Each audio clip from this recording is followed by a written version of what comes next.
یہ بیعت نہیں ہے. میرپور سے. اچھا, منگلے کے قریب رہتے ہیں کہیں؟ جی منگلہ ڈیم کے پاس ہی کہیں ہے آپ کا علاقہ؟ بالکل منگلہ ڈیم کے پاس. اچھا. حضور سوال یہ ہے, ہم نے کبھی یہ نہیں سنا کہ کوئی حکومت کسی مذہبی فرقہ کو اقلیت یا غیر مسلم قرار دے.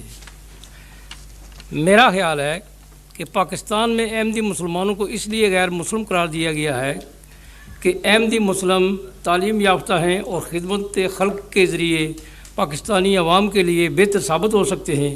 اس لیے ملکی اور غیر ملکی حکومتیں یہ نہیں چاہتی کہ احمدی مسلم یہ کام کر سکیں. کیا یہ میرا خیال درست ہے یا کوئی اور وجہ ہے؟ 100% درست ہے. اصل بات جیلسی ہے. دیکھیں, آپ مسلمانوں میں سے علماء کی وہ تحریک جو خالصتاً احمدیت کی مخالفت پہ شروع سے وقف رہی ہے, ان کی تاریخ کا مطالعہ کریں.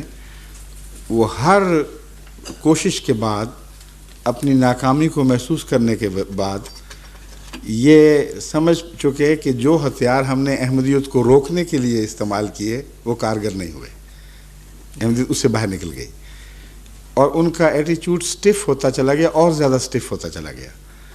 یہاں تک کہ انہوں نے سوچا کہ اگر قانون ان کو, ملکی قانون ان کو غیر مسلم قرار دے دے تو اتنی بڑی دیوار حائل ہو جائے گی ان کے ارد گرد کہ کوئی مسلمان سوچ بھی نہیں سکتا کہ اس دیوار کو پھلانگ کر پھر احمدیت میں داخل ہو.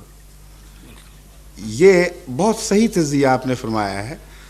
یہ دیکھنے کی وجہ, ان کا یہ مقصد نہیں کہ خدمت خلق نہ ہو, ان کا مقصد یہ ہے کہ ایک ایسی جماعت جس کے اندر کردار ایسا پیدا ہو چکا ہے جو اپنے کردار سے کھینچتی ہے, اور کوئی حل ہمارے پاس نہیں ہے اس کی جو نشو و نما ہے اس کو روک سکیں.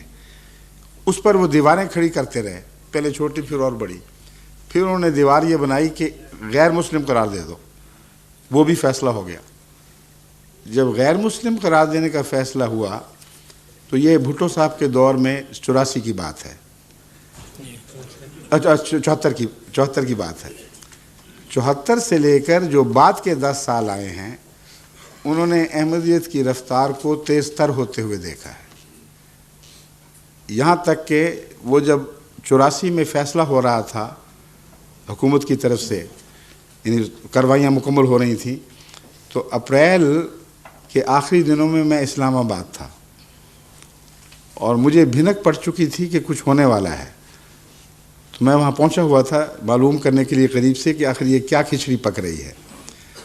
اس وقت حکومت کے لیے مسئلہ یہ تھا کہ میری مجلس سوال و جواب میں آنے کے لیے پشاور تک سے ٹرک اور بسیں بھر بھر کے آ رہی تھیں, اور اسلام آباد سے دور دور تک 100 200 میل سے لوگ یہ پتہ کر کے کہ امام جماعت احمدیہ وہاں پہنچا ہوا ہے اور اس کی مجلس میں ہر ایک کو کھلا سوال کرنے کی اجازت ہے. علماء بھی آ رہے تھے اور دوسرے بھی آ رہے تھے. اب یہ بات آن ریکارڈ ہے کہ حکومت نے دفعہ 144 لگا کر ان لوگوں کے رستے روکے اور کہا کہ ان کو یہاں پہنچنے کی اجازت نہیں ہے.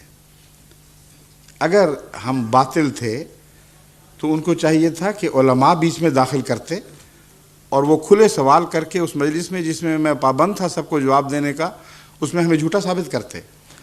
یہ آن ریکارڈ بات ہے. یہ تو حکومت کے جو ریکارڈ ہے ان کو کوئی اب تبدیل نہیں کر سکتا, ہے تاریخ کا حصہ بن چکے ہیں.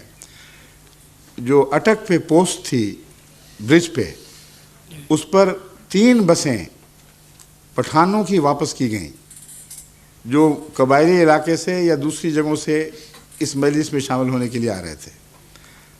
لیکن کمزوری کا حال یہ تھا کہ پھر بھی مسجد بھر جاتی تھی اور اچھل جاتے تھے لوگ باہر. حالت یہاں تک پہنچی, میرے پاس اس کی ریکارڈنگ ہے بڑی دلچسپ, کہ میں نے کہا کہ جس ملٹری کے حوالے سے احمدیت کو دراصل غیر مسلم قرار دیا گیا ہے, یعنی اسلام سے باہر قرار دیا گیا ہے, وہاں مجلس لگنی چاہیے. چنانچہ وہ جو ملٹری کا دائرہ ہے راولپنڈی کے سے ایک طرف, کیا علاقہ وہ کہلاتا ہے جو پشاور روڈ کے ارد گرد ہے, ہاں کینٹ کا علاقہ، وہاں مجلس لگائی، وہاں ان کے جرنیل آئے، وہاں ان کے بریگیڈیئرز آئے، وہاں ہر طبقے کے افسران آئے، ان کی ریکارڈنگ ہوئی اور وہ ویڈیو ہمارے پاس محفوظ ہے۔ وہ افسران جنہوں نے شروع میں بڑھ بڑھ کر سوال کیے اور ثابت کرنا چاہا کہ حکومت نے جو اقدامات کیے تھے وہ درست تھے، میرے جواب کے آخر پر بعض ان میں سے آپ کو روتے ہوئے دکھائی دیں گے، اور ایک بھی سر نہیں تھا آخر پہ جو یوں ہل رہا تھا، سب تائید میں ہل رہے تھے۔ یہ وہ چیز تھی جس نے پینک کریٹ کی ہے، اور وہ فیصلے جو ہو سکتا ہے کچھ تاخیر سے ہوتے، وہ افراتفری میں جلدی کیے گئے ہیں پھر۔ تو اصل بات یہ ہے کہ مخالفت، یعنی علماء کی طرف سے جو مخالفت ہوا کرتی ہے الہی جماعتوں کی، اس کی دراصل بنیاد عقیدے کے اختلاف سے بڑھ کر جیلسی پر ہوتی ہے، اور یہی مخالفت کی وجہ حضرت مسیح کے زمانے میں موجود تھی، ورنہ کون سا ایسا عقیدہ آپ نے پیش فرمایا تھا جس پہ قیامت برپا ہو جاتی؟ یہی تھا نا کہ ایک گال پہ تھپڑ مارو تو دوسرا آگے کر دو، اس میں کون سی خطرناک بات ہے؟ مگر اس وقت کے علماء جانتے تھے کہ یہ انقلابی بات ہے، حالات ایسے پک چکے ہیں کہ اب یہی عقیدہ ہے جو پنپے گا، اور ظلم کا عقیدہ اب نہیں چل سکتا۔ وہی صورتحال احمدیت نے عملاً اسلام کے دائرے میں پیش فرمائی، اور اس سے گھبرا کر علماء نے ایک کے بعد دوسری کوشش کی۔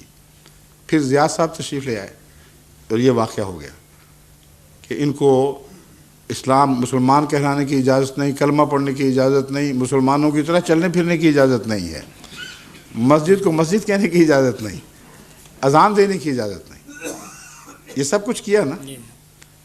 یہ کرنے کے بعد عملاً کیا کیا؟ عملاً یہ کیا کہ 100% ثابت کر دیا کہ محمد رسول اللہ اور آپ کے ساتھیوں سے اگر کسی کو مشابہت ہے تو صرف جماعت احمدیہ کو ہے، اس کے سوا کچھ حاصل نہ کر سکے، کیونکہ اس کے نتیجے میں پھر کثرت سے لوگ احمدی ہوئے کہ اب ہمیں سمجھ آ گئی ہے کہ 72 فرقے کون تھے اور 73واں کون ہے۔ اس کی منطق آپ سمجھیں تو آپ حیران ہوں گے، بہت گہری بات ہے۔ حضرت صلی اللہ علیہ وآلہ وسلم نے فرمایا کہ یہود کی طرح میری امت 72 فرقوں میں بٹ جائے گی، ٹھیک ہے، ایک 73ویں جماعت ہوگی، جیسا کہ مسیح نے ایک 73ویں جماعت پیدا کی تھی۔ وہ 73ویں جماعت درست ہے۔ جب پہچان پوچھی گئی کہ کیسے پتہ چلے کہ ان 73 کی تھیلی میں سے 73ویں کون سی ہے اور 72 کون ہیں، تو بڑا مشکل سوال تھا، کیونکہ جیسے ابھی آپ سے پہلے مرزا صاحب نے سوال فرمایا ہے کہ سارے انڈے ہی کہلاتے ہیں نا مسلمان، سب انڈوں کی شکلیں ایک جیسی ہیں، ہمیں کیا پتہ کون سا انڈا گندا اور کون سا ٹھیک ہے؟ تو رسول اللہ صلی اللہ علیہ وسلم سے یہ سوال کیا گیا۔ اس میں آپ کی شان رسالت اور فراست دکھائی دیتی ہے۔ اتنا مشکل سوال نظر آیا کہ یوں لگتا ہے کہ اس کا جواب ہو ہی نہیں سکتا کہ یا رسول اللہ وہ 73ویں جماعت کیسے پکڑی جائے گی، کیسے پہچانی جائے؟ آپ تو کہتے ہیں سب مسلمانوں کے ہی فرقے ہوں گے۔ جواب سنیے، آپ نے فرمایا ما انا علیہ و اصحابی، کوئی پہچان مشکل نہیں۔ جس حالت پر تم مجھے اور میرے صحابہ کو دیکھ رہے ہو، ان 73 میں سے ہر ایک کی وہ حالت نہیں ہوگی، صرف ایک کی ہوگی، باقی سب کی حالت ان سے جدا ہوگی۔ اب حضرت صلی اللہ علیہ وآلہ وسلم اور آپ کے صحابہ کا کیا حال تھا؟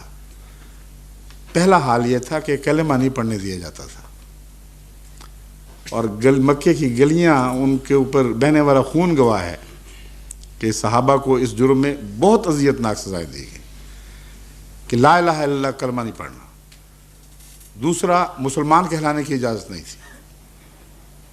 حضرت عمر نے بھی جب اعلان کیا اور دوسرے بعض بزرگوں نے جب خانہ کعبہ کے پاس جا کے اعلان کیا ہم مسلمان ہیں، اس بات پر مار نہیں پڑی کہ تم نے دین بدلا ہے، اس بات پر مار پڑی کہ تم مسلمان کیوں کہتے ہو اپنے آپ کو؟ ہم تو تمہیں صابی کہتے ہیں، مرزائی قادیانی نا اسی قسم کا محاورہ وہاں بھی جاری تھا، تو تم اپنے آپ کو صابی کہو، ہمیں کوئی تکلیف نہیں، مسلمان نہیں کہنے دینا۔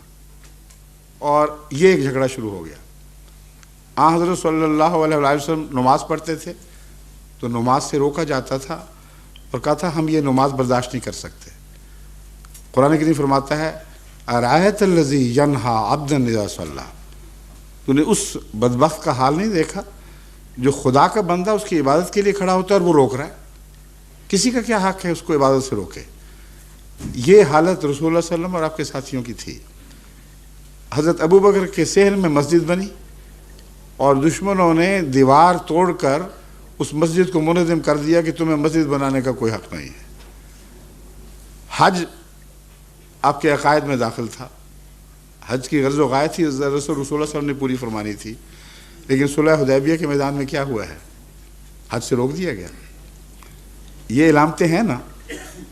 اب تاریخ اسلام پر نظر ڈالیں، حضرت صلی اللہ علیہ وآلہ وسلم کے زمانے سے آج تک ایک بھی اسلامی فرقہ نہیں ہے جس کو کلمہ کہنے سے جبراً روکا گیا ہو۔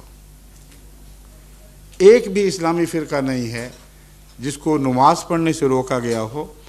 نماز کی طرز میں اختلاف پر فساد ہوئے ہیں، نماز پڑھنے سے کبھی نہیں روکا گیا، حج سے نہیں روکا گیا، مسجدیں بنانے اور مسجدیں کہنے سے نہیں روکا گیا، اذان دینے سے نہیں روکا گیا۔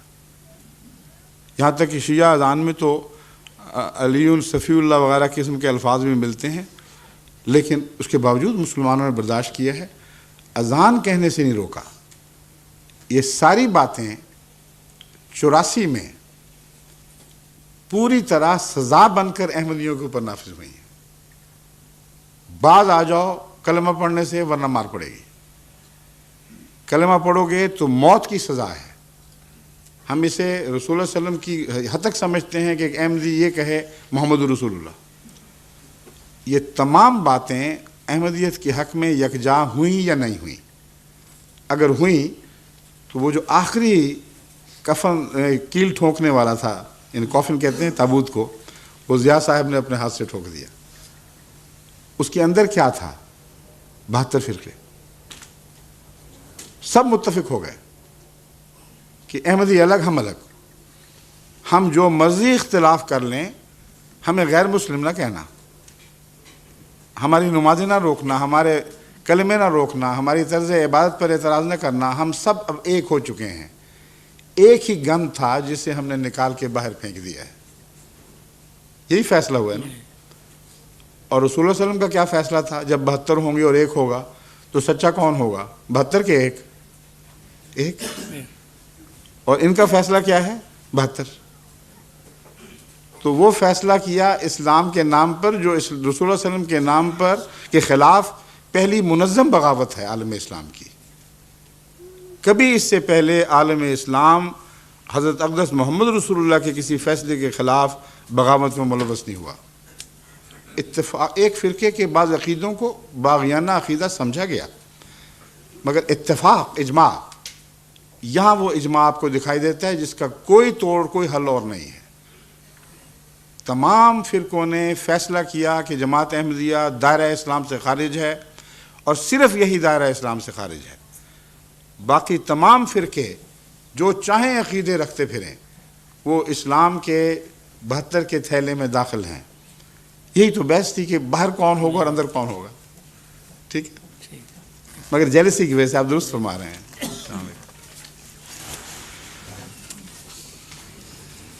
حضور، اب میں ریورنڈ پاسٹر ایرک کارمان صاحب جو ایشین ایریا کوارڈینیٹر ہیں مینر پارک سے لندن میں، ان سے درخواست کروں گا کہ وہ تشریف لائے۔ انہوں نے تو ملنے کے لیے بھی آنا تھا، پھر تشریف نہیں لائے۔ میں دیکھ رہا تھا آپ ٹائم دیں تو یہ سودا ہے دل کا جہاں میں نہیں ہے کوئی مول اس کا۔ اشہد اللہ الہ